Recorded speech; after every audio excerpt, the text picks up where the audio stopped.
sports today, but we got to start off with the headliner. UCLA versus Gonzaga. You're trying to forget about UCLA, aren't you, Boots? I think we should allow Boots as much time as he'd like to talk about this game. I think he has a lot of feelings about it. Every pick I made was wrong about this game. Everything I said about this game was completely wrong, and I apologize to all you guys who are fans of sports right now. I was completely wrong. Poops was completely right. But this game was about Gonzaga. Gonzaga truly showed what they are. They're a talented team that plays high-quality team basketball led by some real potential in Holmgren. Holmgren. Okay, we're talking Holmgren. Holmgren You really just love showed what Holmgren. he can do. You just love the 190-pounder. I do 7'1", love 190. But I'm going to he throw only you. had 15 points. Let me toss you a bone. Because what I will say is Gonzaga showed what they are. UCLA didn't. UCLA is not as bad as they look.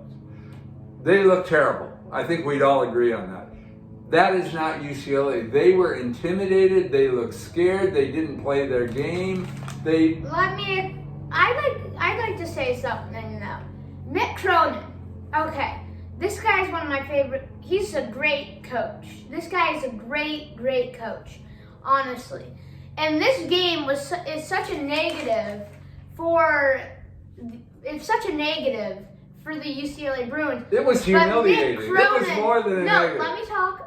Mick Cronin is going to turn this game into a positive. Okay? Even though everyone out there might think that's just a ridiculous statement, but trust me. This is a great coach. This guy led a team to a Final Four last year. After they looked terrible in the regular season, a bunch of adversity, losing Chris Smith, he led them to the Final Four. So, I mean, you have to, I completely agree, UCLA didn't play up to their standard, but through 10 minutes of this game, they were already down 21. They lost by 20. So they played them even through 3/4 of the game. Yeah, you can't judge anything by that. Once a team has basically won the game, it's very hard to maintain the full intensity. Chet Holmgren showed so much potential last night.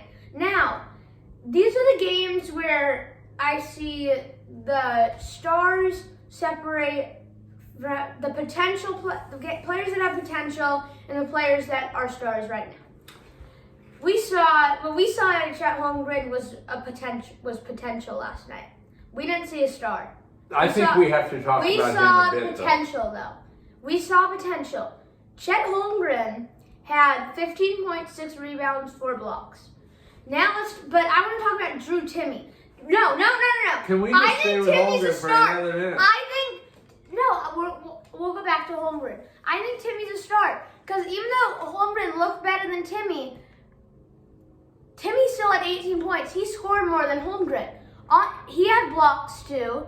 Chet had 4 blocks, but Drew had, I think, a block or 2 as well. So this is the game where you see the player that doesn't look so good. He didn't look so good because you have such high expectations for him. Chet Holmgren, your expectations are much lower. I'm not saying he didn't have a decent game, but Timme was kind of a role player this time. It isn't the stat line of Holmgren that matters.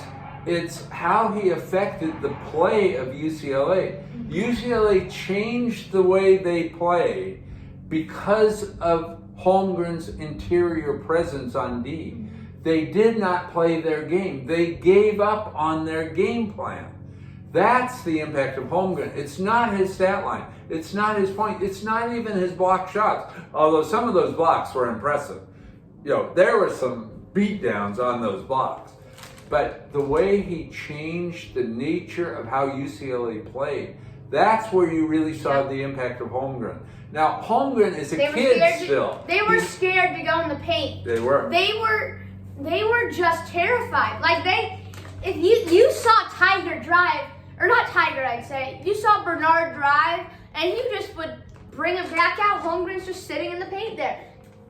Yeah. What I thought Mick Cronin would do is I thought he would play small ball.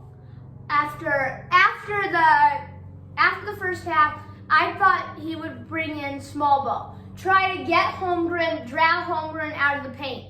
But they didn't do that. Holmgren's just sitting there. There's no driving lane then, because they're just going to get stuffed. They also didn't have any meaningful strategy to take advantage of the situation. That's where they show, you're talking about how great a coach he is. If he was a great coach, he would have adapted to that situation. They had no good game plan going in. What I'd like to talk about is, I like to improve that part. Now that is the thing. The other guy that really showed himself for the Zags wasn't Timmy. It was Nebhart. Now he's a senior. He showed himself. Is he a senior? He's a senior. He showed himself to have the kind of poise and experience that comes with having played for a few years. There's a big difference between a talented freshman and a guy that has talent but has experience too. That's what Nebhart showed himself to be. He's a 6'5" point guard who can drive, who can shoot. He's got the whole game. Nebhart he looks like a guy that can play in the 24 NBA. points, He's 5 got rebounds, enough speed to play. 24 points, 5 rebounds, and 6 assists. But he also has such a great handle. He doesn't get flustered. He broke Johnny Juzang's ankles, and then he sent Hawkins to the hospital. Yeah. He's got those ankles were everywhere. Lingerie on the deck. Good call, Boots. He really kind of came out of the shade. He looked good in prior games. Don't get me wrong, but here he kind of emerged. He showed the poise of what a senior should have, the experience. He was a leader out there. He was, and I think he may not get 24 points every night, but he showed he's a star on that team. Mm-hmm. They're not a two-man team. Yeah. He's a star. And they've got other role players too. Bolton can shoot. He's a 3-man. Mm-hmm. They've got other guys there. But I keep coming back. What you saw from Holmgren, he emerged. What you saw from Nebhart, he emerged. This team belongs in that number 1 spot. There's no ifs about that anymore. They belong there. I think they're stronger now than they were last year, even with Suggs gone. Sure. I'd like to go on to our. We're gonna stay on the Zags, but we got to go on to our next subject. This also includes Gonzaga. Yes, Gonzaga Duke. This one is on Friday. This is going to be just an incredible matchup. But what do you have to say about this one? Having seen what happened last night, I don't think Duke has the players to match up with them. Okay. And I love Mike Krzyzewski is a great coach. We all know that. After seeing what they did to UCLA, they have had quite a bit of time to prepare for this game. This is what has been circled on their list, on their calendar. This game is what they're looking forward to. 5 versus 1. Now, what I'm excited to see is Williams, and I don't know who's going to match up with Banchero. He's averaging 17.8 points. If Holmgren matches up with Banchero, because Banchero can stretch the floor. My guess is it won't be Holmgren. I'm just saying if it is. I don't think it will. Okay, if it isn't. If it is. I can tell you why. Listen to what I have to say.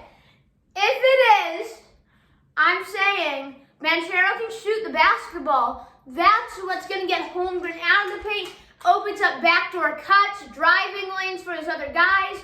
So that's huge if Banchero. But if Holmgren matches up with Williams is a big body. He's a big guy. So if they throw it to him down low, he's just going to bully Holmgren inside. So honestly, on the defensive end, I think Duke is going to be way more effective Here's the thing. than UCLA was. Everybody keeps underestimating Holmgren because he's so light. But really, he showed himself to be a pretty tough guy. No, okay.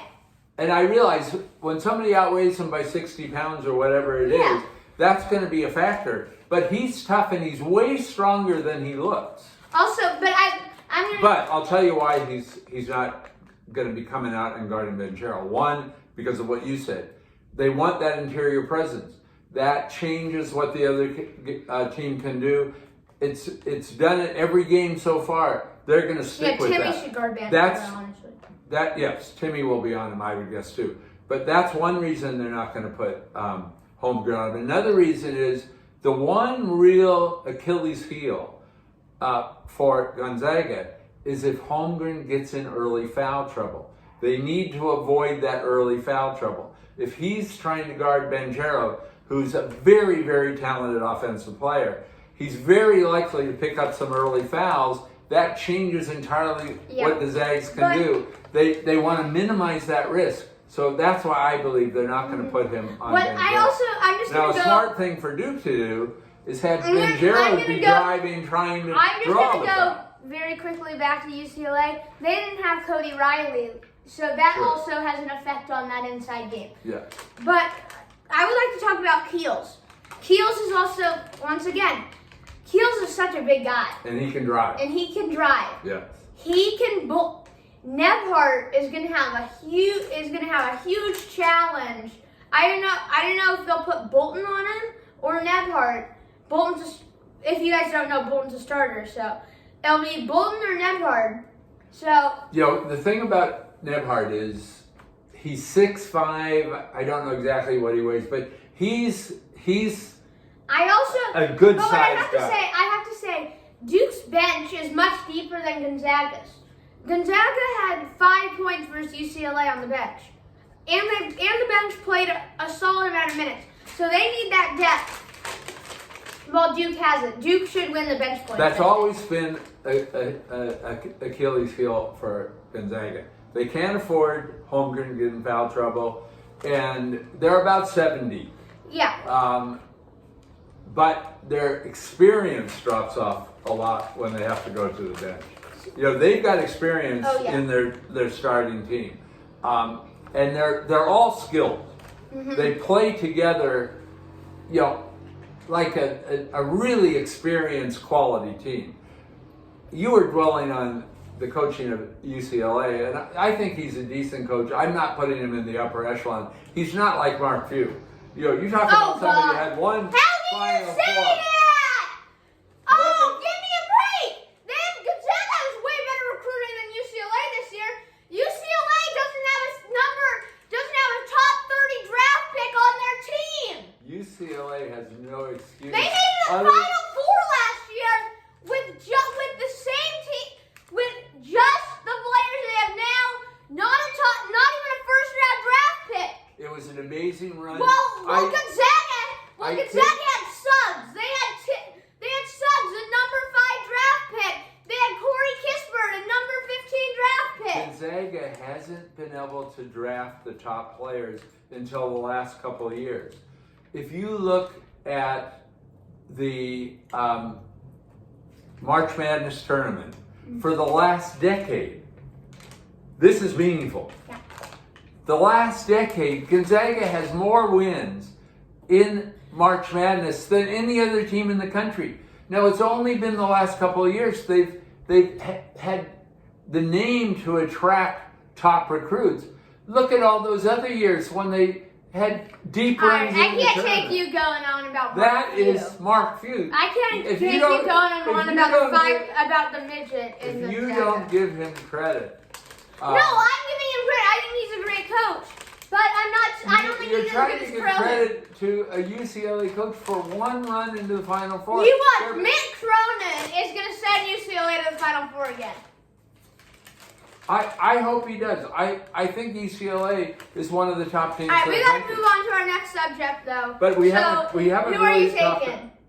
Duke Gonzaga? Yeah. There is no question I'm taking Gonzaga. I'm taking Gonzaga too. I want Duke. You turned.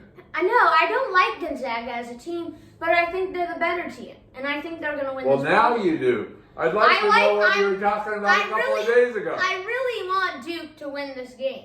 I really do.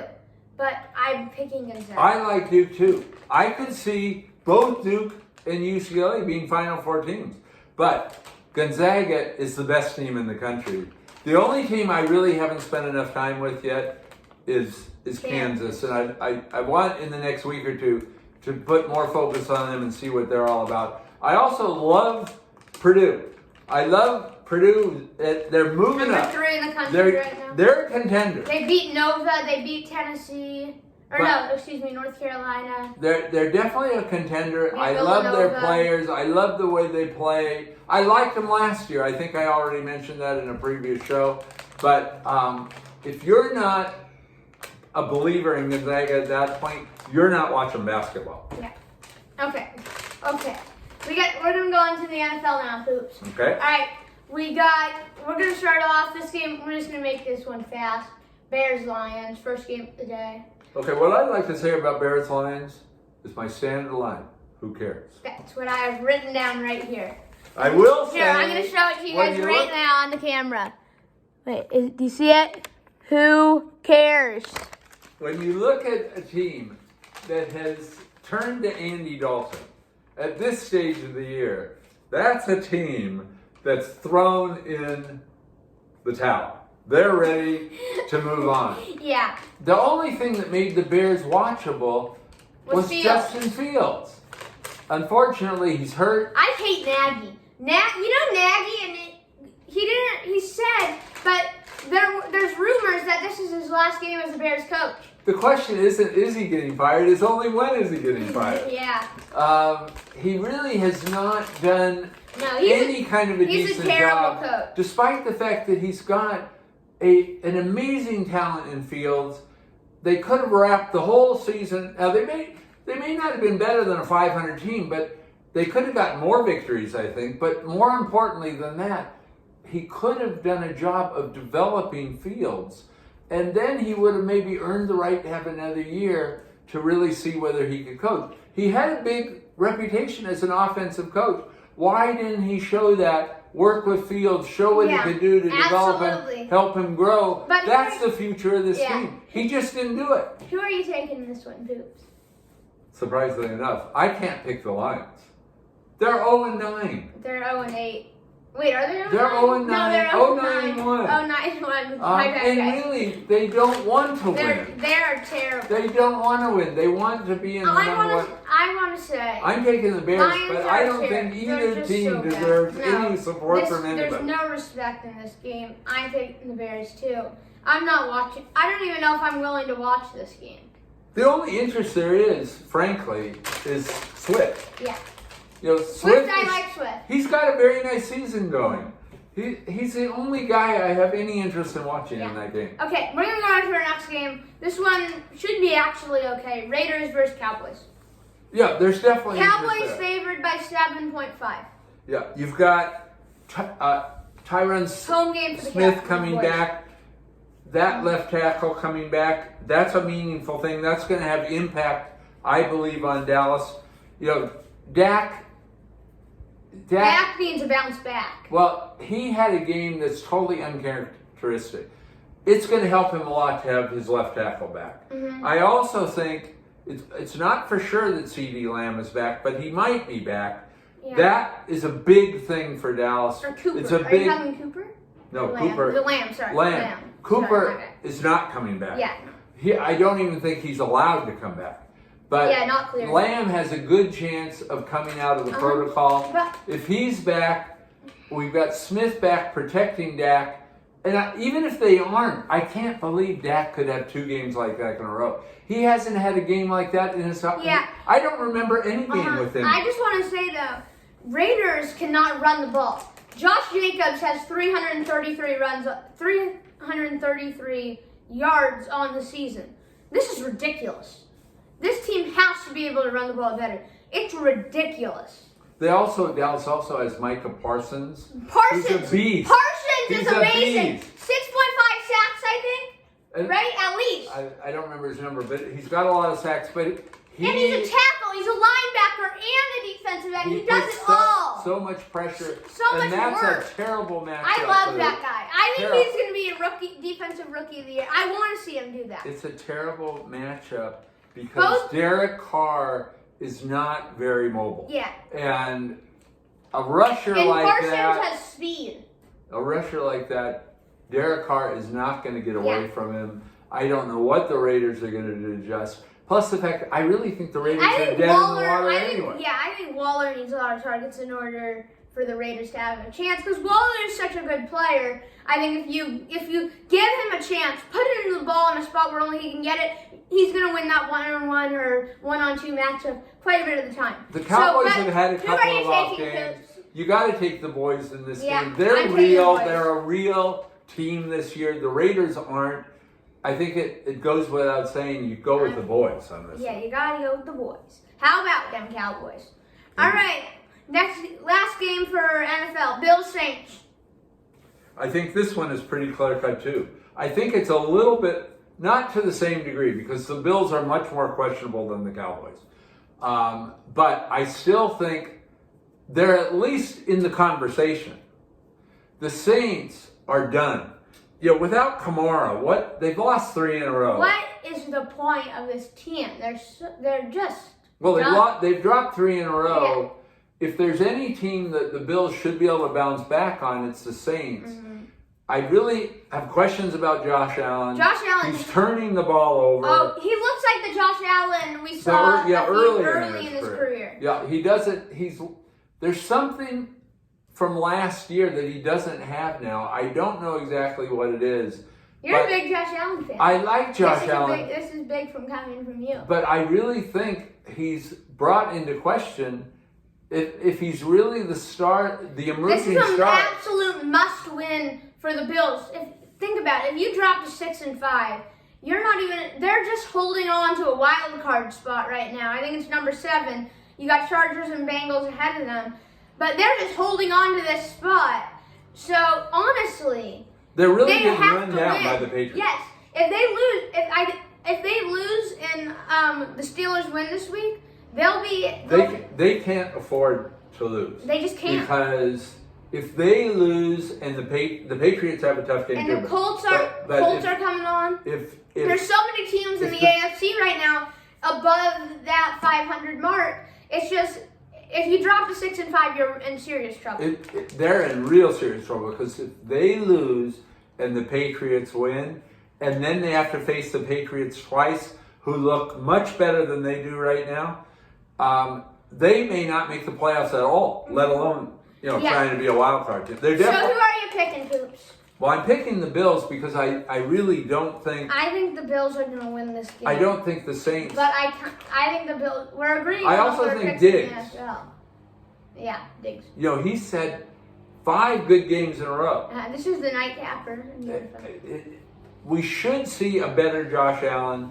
Diggs is there. The Saints are entirely kind of dependent now on their defense because they don't have. Kamara is such a crucial item there. You don't have a quarterback. You don't have Kamara. Who is there? What do you have? Who is there to build your confidence around? There's nothing. So I think it's a real chance for the Bills to bounce back. They stink. And they need the game desperately going into having. We're going to go to our last topic of the day now. We're going to the NBA. Lakers first. 9-10, below 500. They stink, Poops. They stink. But they got to get back on track. They've got LeBron now. I know. There's no excuse.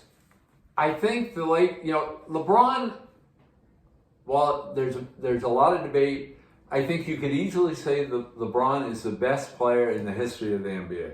I think you could easily make a strong case for that. But LeBron is not that LeBron anymore.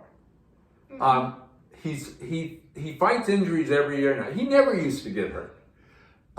He was indestructible for a long, long time. He's not that LeBron anymore. AD, I don't see how you can have confidence in AD as the guy to build around. They're questionable. They're better than a 500 team when they can keep their players on the court. but how many games can they keep their players on the court for? And I don't see them being an NBA Finals team anymore. I just don't see agree. it. What a note I would like to make is they have 3 superstars right now. They have a big 3. But arguably the they're best all big 3 questionable in for the one league. reason or another. And I just want to say, sometimes when you just clump a bunch of superstars together, sometimes it doesn't work. Sometimes they don't all work together. You know. And they're all great players, but they all have some kind of question mark to them. So most of all, Westbrook. Yeah. And I like Westbrook, but he's got some downsides to him. Absolutely. So for a team with 3 superstars that's right now below 500, with always having at least 2 of them available, that's not a good job. We're gonna go to one last game. We're just gonna go to one game to cap off the show. We're going Warriors Sixers. And I would like just to say one thing before we get to Warriors Sixers. We've got golf fans out there, and I think you've promised some people we're at least going to make mention of something. All right, so we'll hold that for the last thing. But let's talk Warriors Sixers. You got Sixers without Embiid. Seth Curry is questionable, not Steph. Seth. He's day-to-day. I don't see how anybody can pick any team in this game other than the Warriors.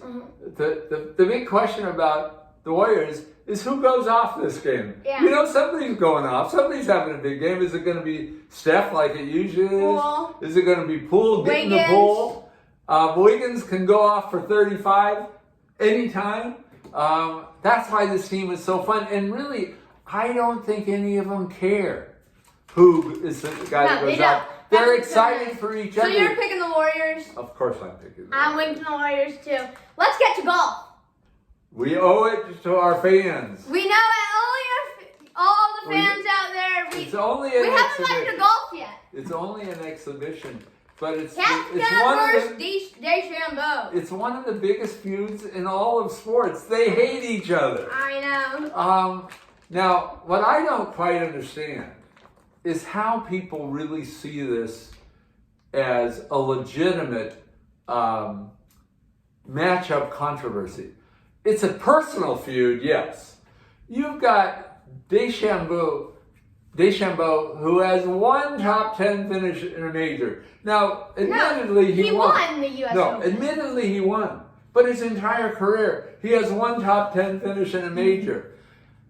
Koepka has 16. Right now, DeChambeau's better though. Koepka's battling injuries at all time. Koepka has 16 top 10 finishes. He has 12 top 5 finishes.